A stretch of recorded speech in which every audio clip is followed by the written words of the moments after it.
The opinions on this program are those of the program host and guest and not necessarily those of WPSL. WPSL does not endorse products that may be mentioned. Any reproduction or retransmission of this broadcast is strictly prohibited without written consent of WPSL. Legal questions?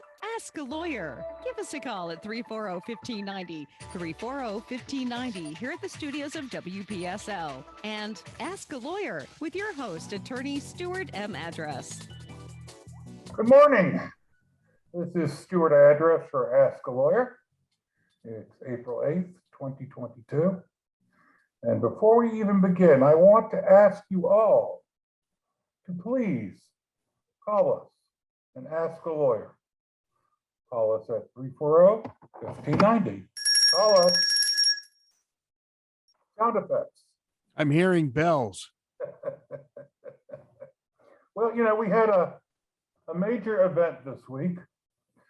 Judge Ketanji Brown Jackson got confirmed to the Supreme Court, the first African American female to ever serve on the High Court. And what I wonder if many people know is that with her confirmation, when she takes her seat, the Supreme Court will no longer be dominated by a majority of white males for the first time. White males will be the minority on the Supreme Court. Thank goodness. It will look a little bit more like our country and a lot less like white entitlement. And I think that the inclusion of all the non-white males is a good thing for our court and for our country, at least even if we have some conservative philosophies with a number of those justices, at least more aspects of society are being taken into account based upon the life experience of these people. So I look forward to Justice Jackson taking her seat, even though it'll still be basically a 6-3 conservative majority. But we are ever so slowly inching towards a more representative court and hopefully a more representative country. Now, the other thing I wanted to note, every day now we keep hearing or seeing more and more about the atrocities in Ukraine, what the people in Ukraine have to endure, how many people are leaving, how many people are coming back, and the results of the Russian invasion, even with them being beaten back almost everywhere. It's a modern day Holocaust. I heard Putin compared to Hitler a couple days ago. And of course, being Jewish, anything being compared to the Holocaust sends shivers through my spine. And I think of the Holocaust as a singular event in history, so horrible that nothing can be compared. However, the more I see the destruction in Ukraine, the more I see the targeting of innocent civilians, mostly women and children, since the men are fighting, the more I see bodies in the street, bodies handcuffed and decapitated,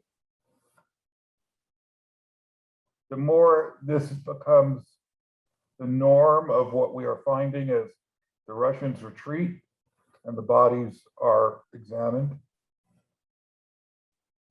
the more I have to at least accept that the comparisons to the Holocaust and to Hitler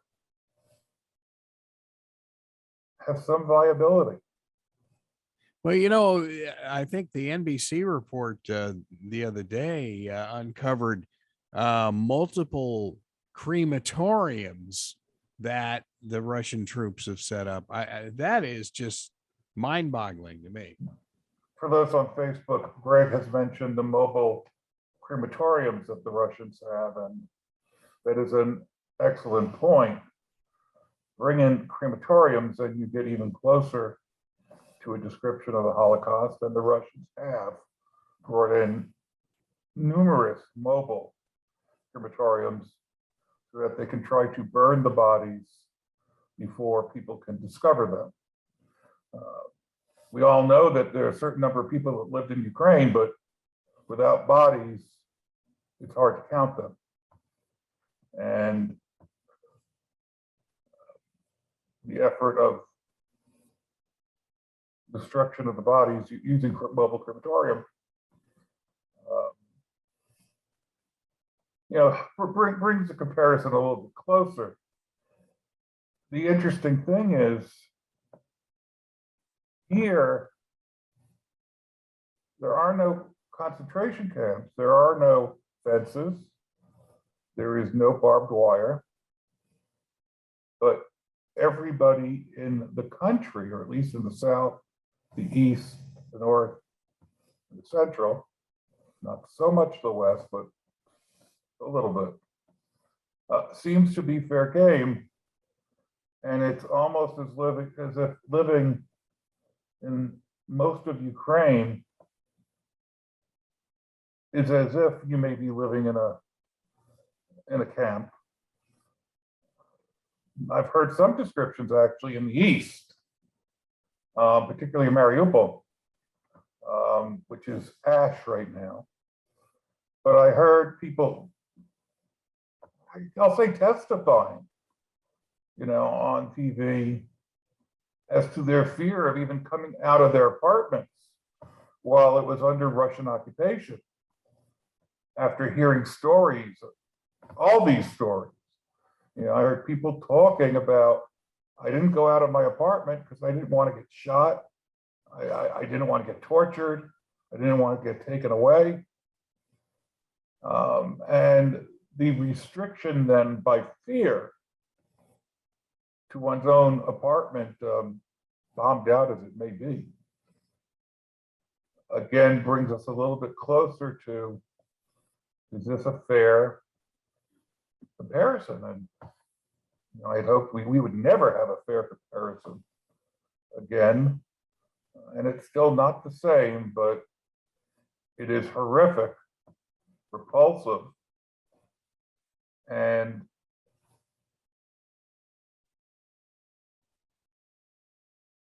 I have to applaud not only the Ukrainians who are fighting back. I do. I compare the Ukrainians to the colonialists who fought off the British. I truly do. We were a small colonial force. Not everybody even agreed about fighting the British. Most of the people in the fight were farmers and such, people, who never filed guns in anger, used pitchforks for work. This was our colonial army.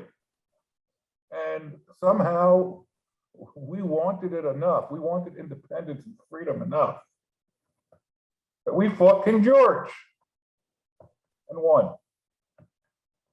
The Ukrainians were given no chance whatsoever in the beginning of defeating the big, experienced, technologically superior Russian army, not to mention the Air Force and the Navy. But the men fought. Ukrainians had such a desire, such a will to maintain their independence, such a will not to be taken over by Russia, such a willingness to give their lives for their country that their small band of people with fewer, older aircraft, not much of a Navy to speak of, fought essentially a guerrilla war. And they have beaten back the Russians very successfully from their capital, Kyiv, and they've had successes elsewhere. It's truly amazing what the Ukrainian people are doing, and the stories I see of those women and children going into Poland, Budapest, or other places tugs at one's heartstrings. Now, as for Ukraine's president, Zelensky, I want to say this. It's already been said that he was a former actor, comedian, fiction turned into reality. He became the president, and now he has risen to the occasion and shown great skill as a leader of his people. I've got to tell you, I was so curious. I started watching his TV show, which is available on cable. And it is obviously in Ukrainian with English subtitles. But I've watched the first few episodes of this classroom teacher. That's what the show is about. A teacher who somehow gets elected president, and how everybody, even his most closest confidants, are really conspiring to keep things the same, whereas he is looking to change the country for the better.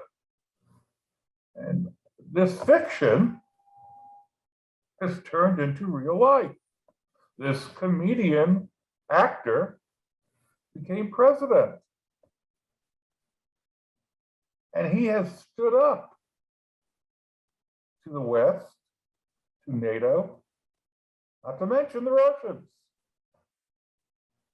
He has said things to the Russians that would get him killed and tortured if they find him. He's even acknowledged that he knows his days on Earth are numbered if the Russians find him. Yet he broadcasts. And when talking to the US and NATO, he both pleads for our help and castigates us at the same time, which is pretty bold. He calls out the US and NATO for what he perceives, somewhat accurately in certain situations, as hypocrisy. You know, I mean, that's pretty easy on his part, because the sanctions that supposedly had gone into effect won't take effect until the end of June. Well, Greg is saying that the sanctions that went into effect won't really take effect until the end of June. I want to clarify that. The sanctions are in effect right now, but it is said that the Russians won't really begin to feel them until the end of June. So that time lag means that Zelensky has to basically fight back, for another 2 months before the Russians feel the pain. Now, Russia feels the pain of having lost more than 10,000, perhaps 20,000 soldiers. Russia, as I've heard on national news, will begin to feel pain when these soldiers, who are sons but lots of mothers don't come home. Whatever the Russian people don't know, because the news is not reporting it, they will know when their kids don't come home. And that may be the first instance in which Russians try to figure out what is truth. Yeah, you figure they've lost more soldiers in 44 days than they did in all of Afghanistan. That's right. Their years in Afghanistan did not lead to as many losses as the Ukrainians have been able to impose in 6 weeks. First of all, that's Russia's fault because a lot of people they sent in were not trained well. They just wanted a massive numbers on the border to scare Ukraine and to see if the West would blink and let it take part of Eastern Ukraine. And they brought in all these tanks and, over for months, all this stuff was massing up at the border. And, our generals and former generals were talking about what it means and how much, equipment did they have at the border, what the troop numbers were. What we didn't realize was, A, a lot of them were inexperienced. B, there was no real plan. It was just, let's go into Ukraine and in 3 to 5 days, we'll have the capital. And C, while they had lovely equipment, they did not have supplies to replenish. And it takes a long time to get it from Russia. And so they had equipment that broke down, couldn't be fixed, ran out of gas, or I don't know if tanks are run on gas, but ran out of fuel and could not be replenished. It was poorly thought out and poorly executed. And that also aided the Ukrainians in their ability to defend and to counterattack. And one thing that happened, I don't know if you folks are aware, I'm going way off the topic I was going to discuss, but I like doing that. Is this may be the first war in which the use of drones has proven so valuable and important. Ukrainian clubs who happened to like to fly drones over the weekend, and they flew them for fun, ended up essentially offering their services to the military. And what they have done is they have flown drones to find hiding Russian tanks, hiding troops, and then they've let the military know where they are. And mortars and bombs and missiles have been shot, taking out Russian equipment and Russian armies. They've even equipped some of these drones with missiles, not like the really powerful ones like Stingers or anti-aircraft missiles, because they can't affix those to the drones. But they've affixed basic armament that can do a little bit of damage, focus in the right place. And so they've had killer drones, suicide drones, the drones that go boom. And as I've watched on TV, this is an amazing use of drone warfare. So Ukraine is creating, I think, the mother of invention. Well, the need, the necessity is the mother of invention. And like the American colonialists did in trying to come up with ways to defeat the British other than straight on attack, the Ukrainians are finding their own ways. When they fight straight on against the Russians, when they pick them off one by one, when they use guerrilla warfare and drones. I suspect that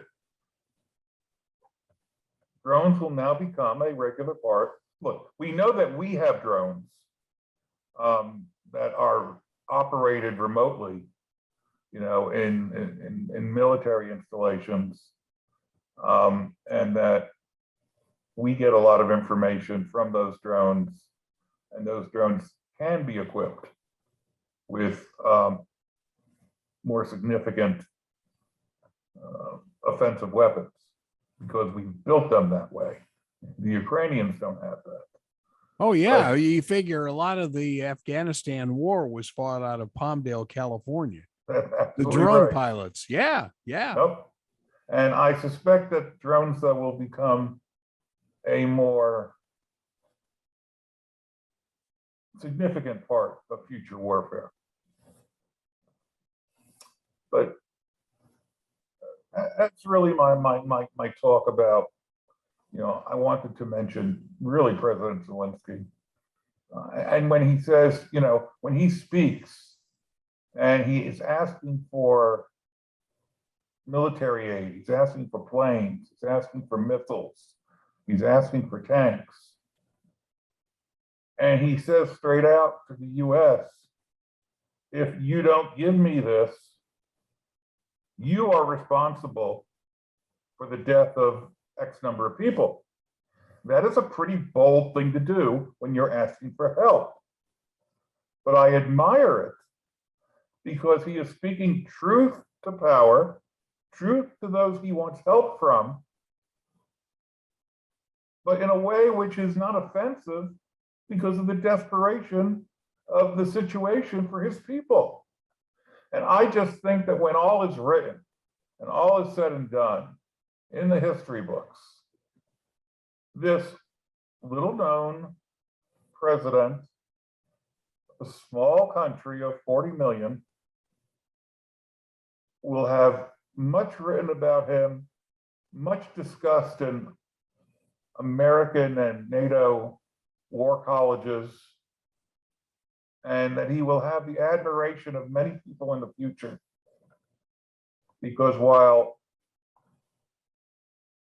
the Ukraine that he saves, and I believe he will save it,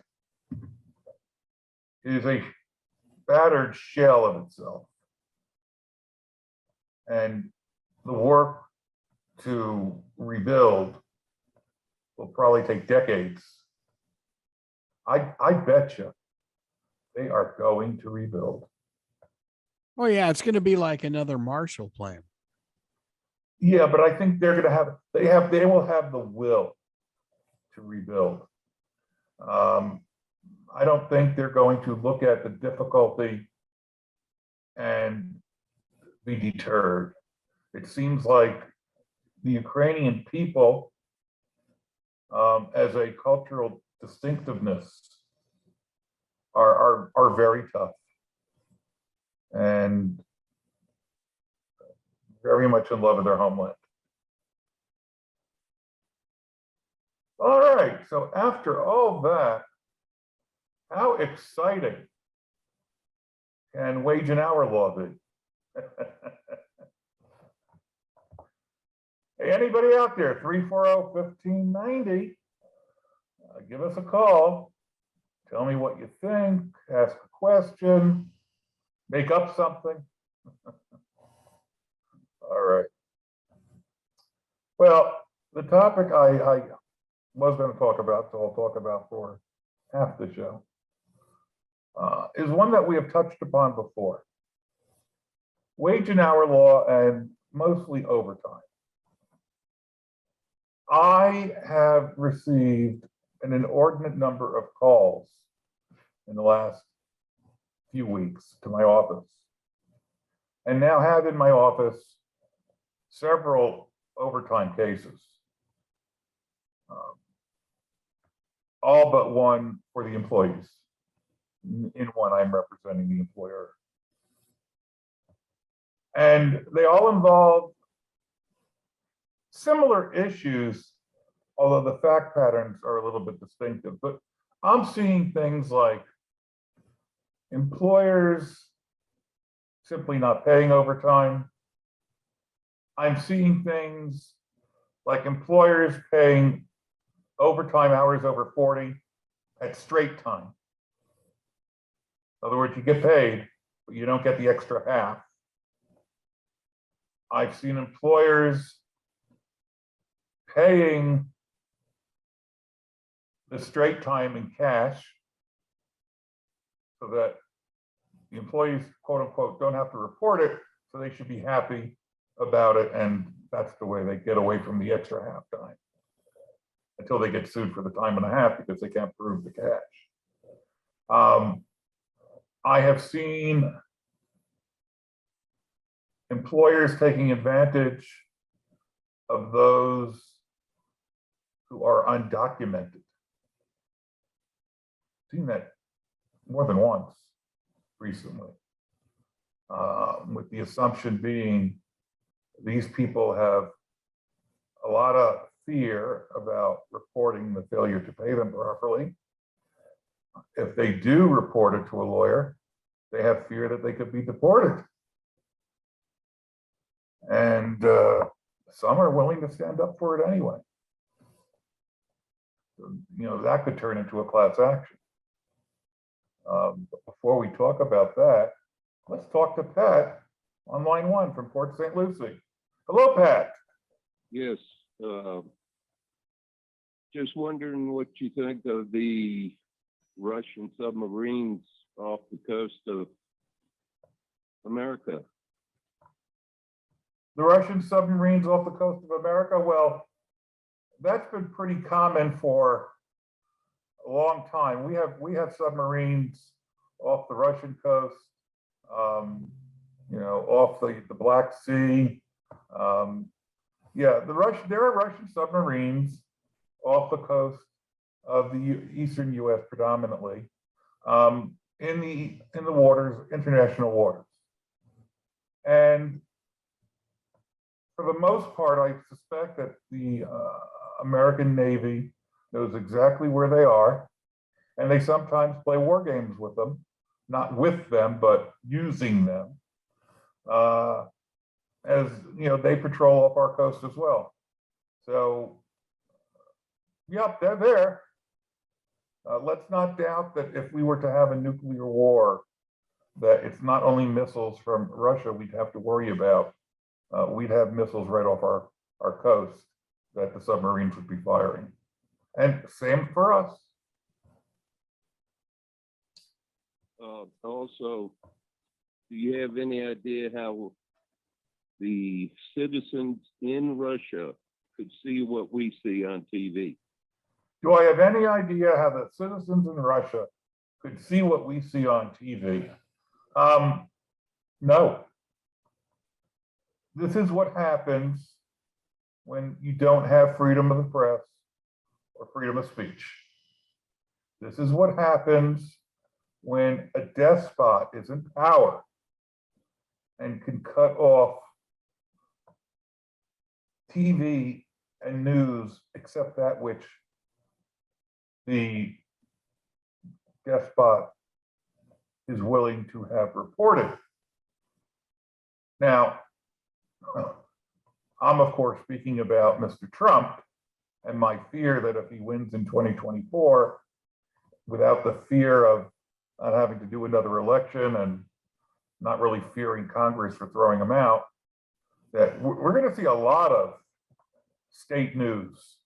And we're going to see restrictions, in my view, slowly, little creeping of the press and of speech until we realize that it's been largely disappeared. It'll happen real slowly. The only way to answer your question truly is Russians can have the internet shut off on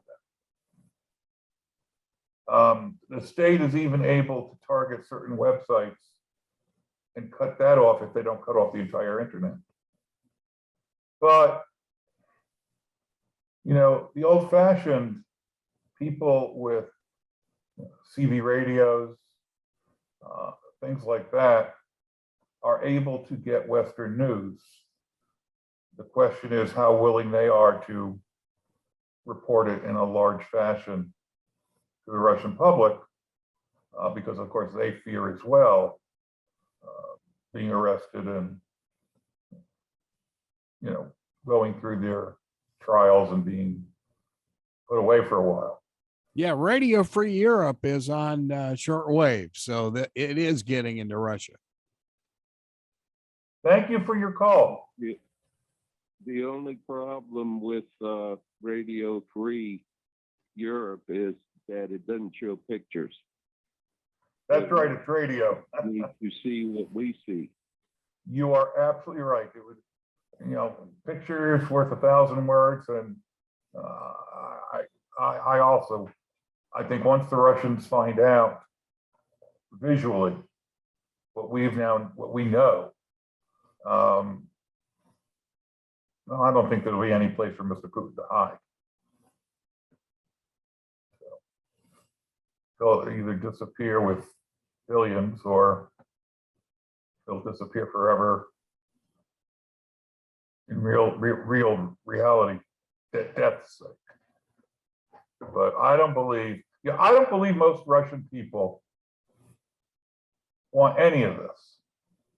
First of all, the Ukrainians are basically cousins of the Russians. I mean, they're you know, they were all part of the Soviet Union. So I don't think, you know, they have family in both places. I don't think most Russians want to do this. But more than that, even if this was a war on America, I don't think most Russians are against America. I don't think most Russians, if they had a choice, would accept the ideology that is required by the state. I think most Russians are probably very much like us,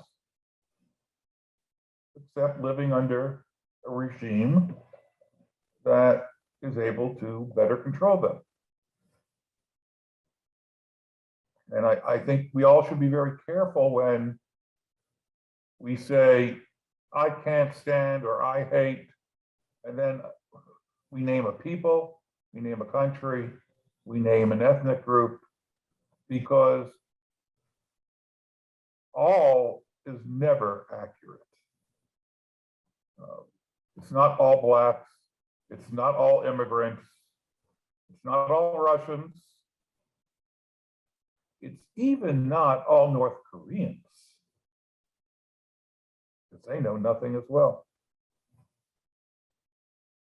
I think that if we gave all these oppressed peoples the ability to have knowledge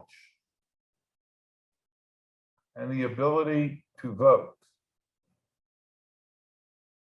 that the country, the world would be very much more democratic in different forms.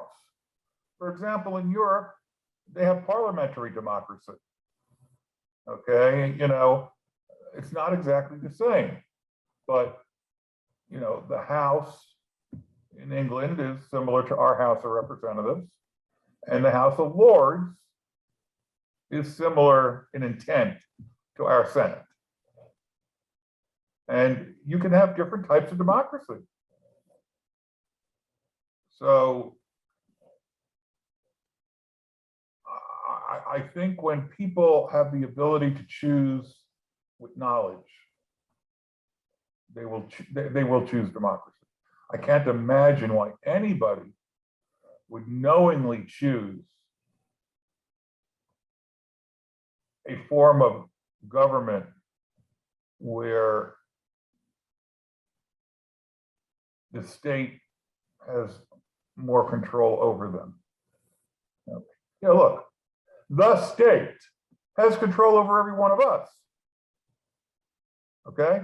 It controls how fast we can drive. You know, it controls the airwaves. It allows for freedom in how you use the airwaves, but it still controls the airwaves. You know, it sells licenses.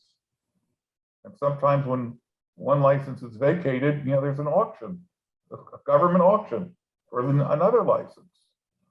But the control that any people have is a byproduct of their decision as to how to govern themselves. Okay, it's a compact. When we decided on a federal system, the whole concept of federalism was debated. Should the central government be strong? Should it be weak? How should it be constructed? What should it have control over?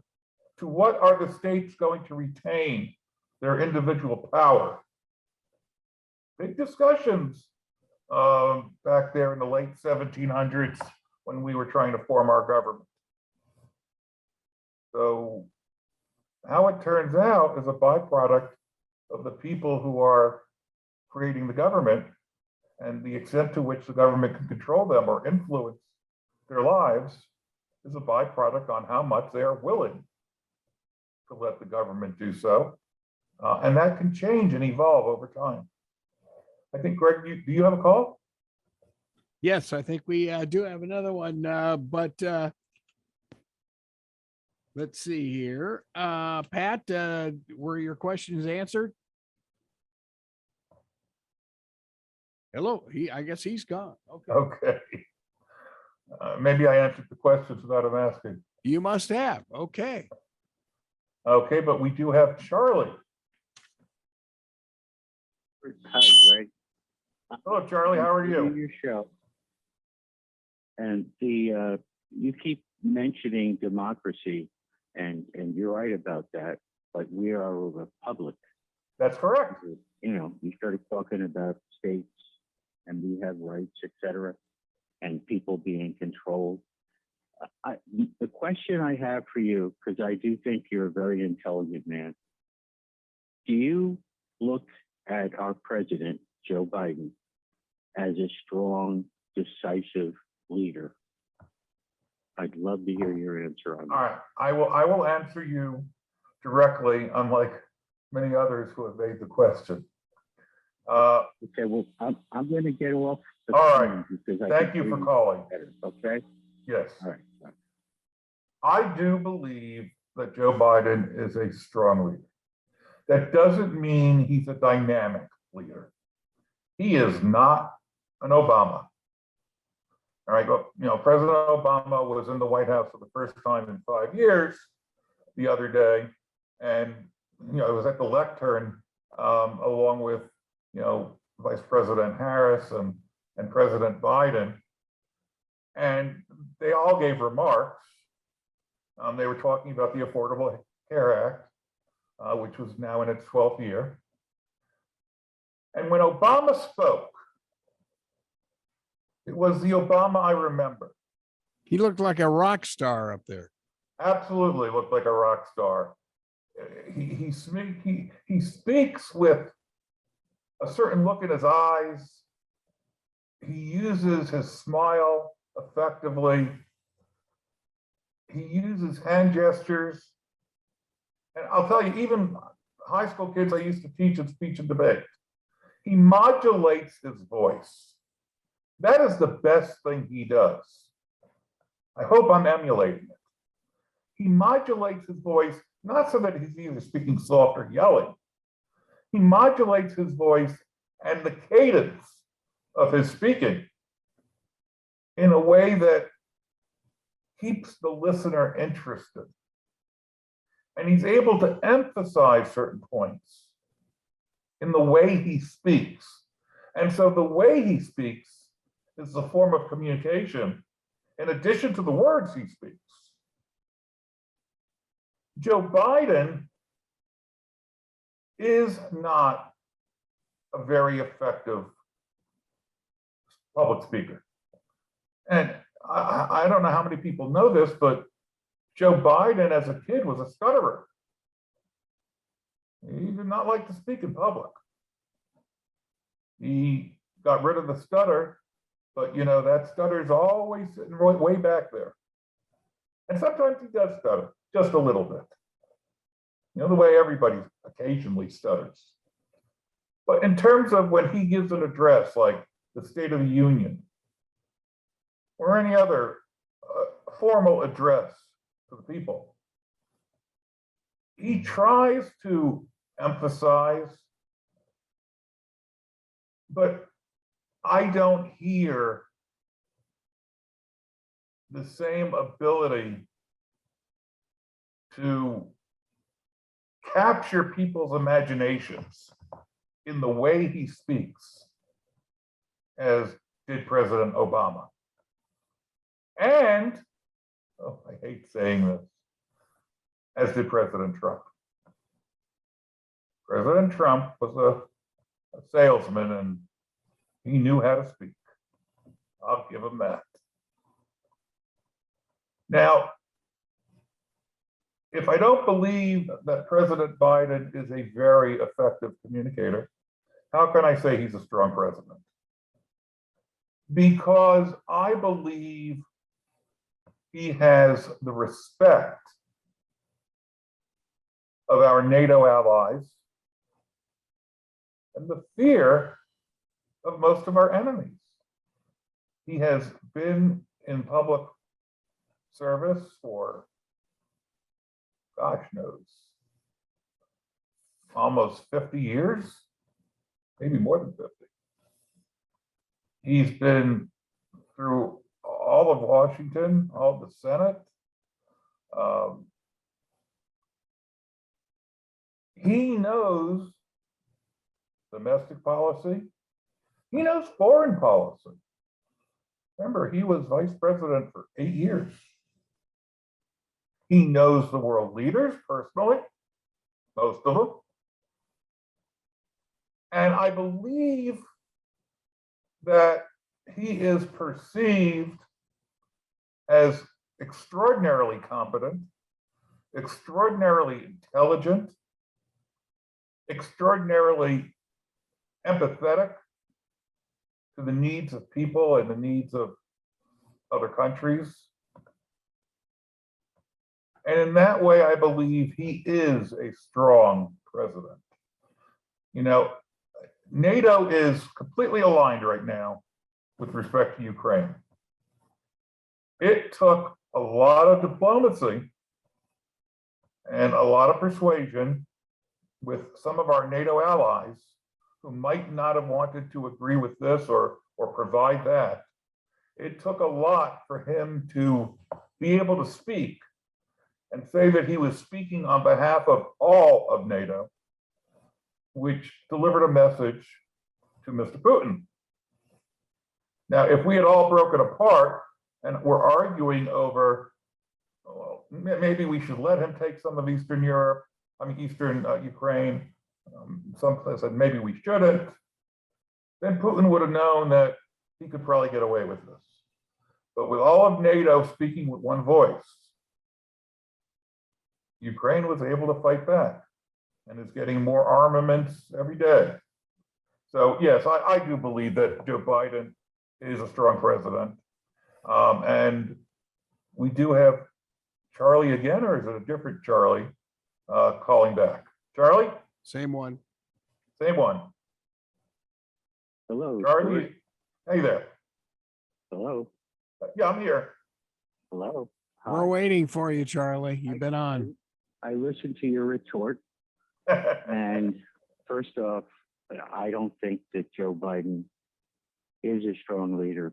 Basically, looking at his track record, every single decision he has made, going back to day one, killing Keystone Pipeline, that's like sawing off the plank behind you, saying, what are we going to do now? Swim?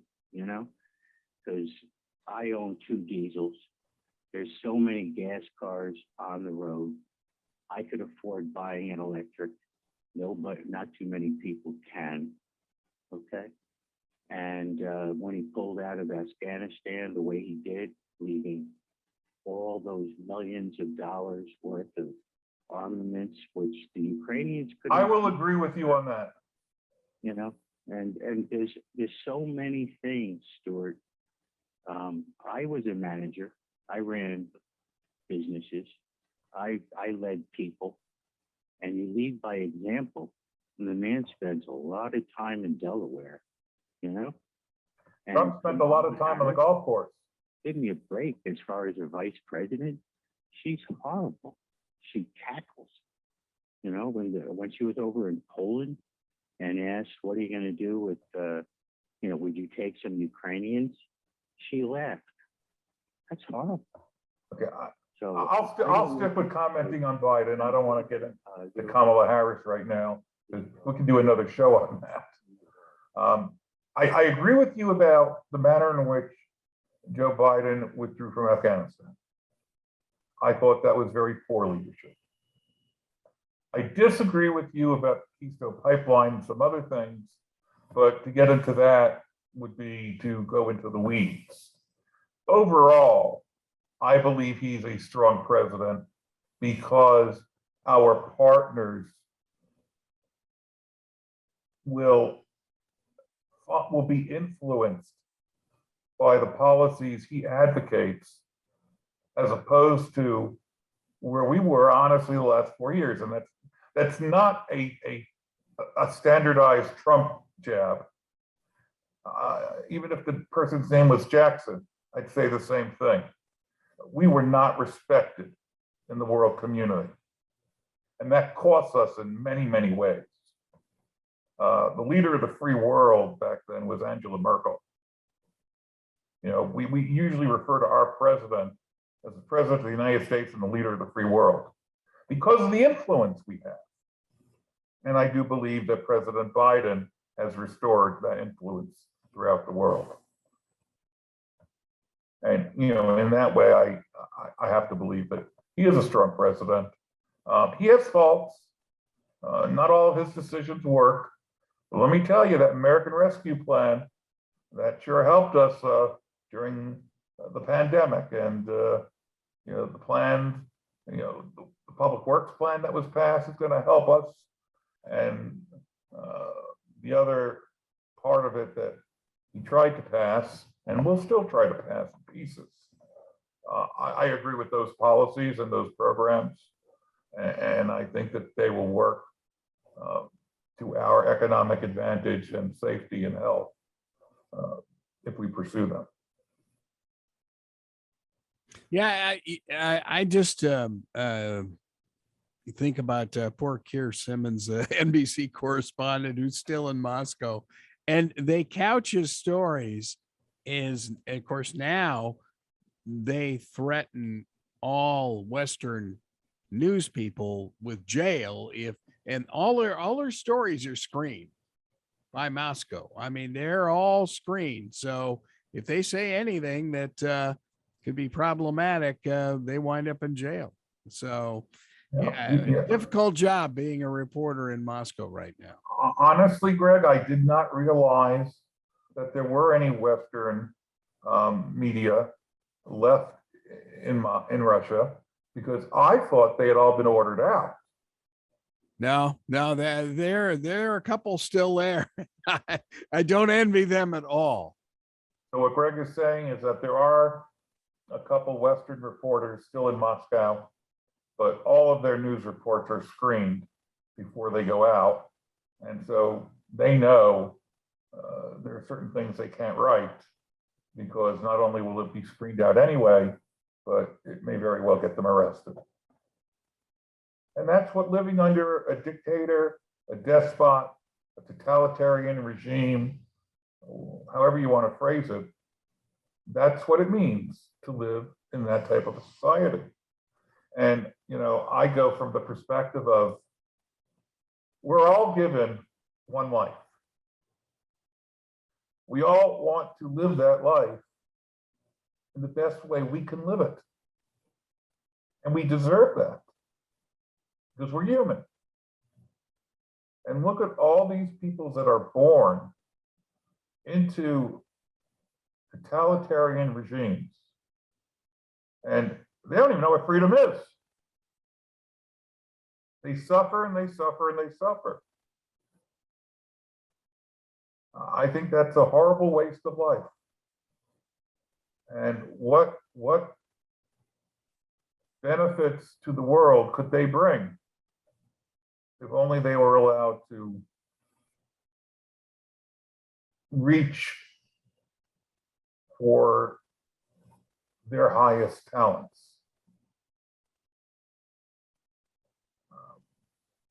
We have no idea, if the person who would help bring world peace, was born in North Korea yesterday, and may just not be able to do it because has the abilities, but will never perceive them because he doesn't know what's going on in the world.